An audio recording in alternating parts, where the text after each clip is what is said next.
শুভ সন্ধ্যা বন্ধুরা। এই দেখো আজকে সন্ধ্যেবেলা ছেলে মেয়ের বায়না একটু চিকেন পকোড়া খাবে, তার জন্য যে সলিড চিকেন একটু কিছুটা রেখে দিয়েছিলাম। এর মধ্যে আদা রসুন আর যা একটু লঙ্কার গুঁড়ো, গোলমরিচ, একটু ভিনেগার দিয়ে আমি ম্যাগনেট করে রেখে দিয়েছিলাম। আর এর মধ্যে এই যে একটা ডিম দিয়ে দিলাম এখানে। চলো এর মধ্যে যে কর্নফ্লাওয়ার দিয়ে দিচ্ছি, দিয়ে এবারে মাখিয়ে নেবো। চলো বন্ধুরা, এই দেখো মাখিয়ে নিয়েছি আমি।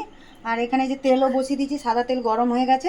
এবারে আমি পরপর পকোড়াগুলো ভেজে নেবো। পকোড়াগুলো ভাজতে ভাজতে ওদিকে একটা আমি গ্রিন চাটনি বানাবো। তার জন্য যে ধনে পাতা, পুদিনা পাতা আর এখানে কাঁচা লঙ্কা, একটু রসুন নিয়ে নিয়েছি।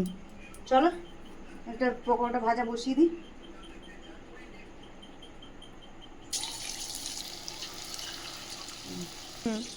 দেখো বন্ধুরা, এক পিঠ তো হয়ে গেছে, যে উল্টে দিয়েছি, গ্যাসটা কমিয়ে রেখেছি, লাল লাল করে ভাজা হোক। ওদিকে চলো গ্রিন চাটনিটা আমি বানিয়ে নিই। এ দেখো বন্ধুরা, এই যে রসুন কাঁচা লঙ্কাটা দিয়ে দেবো এর মধ্যে, মিক্সি বোলের মধ্যে। এই যে দিয়ে দিলাম। এরপরে যে ধনে পাতা দিয়ে দিচ্ছি, এখানে পুদিনা পাতাও দিয়ে দিলাম। এর এর মধ্যে একটুখানি আমি টক দইও দিয়ে দিচ্ছি। এই দেখো পরিমাণ মতো নুনও দিয়ে দিলাম আমি এর সাথে।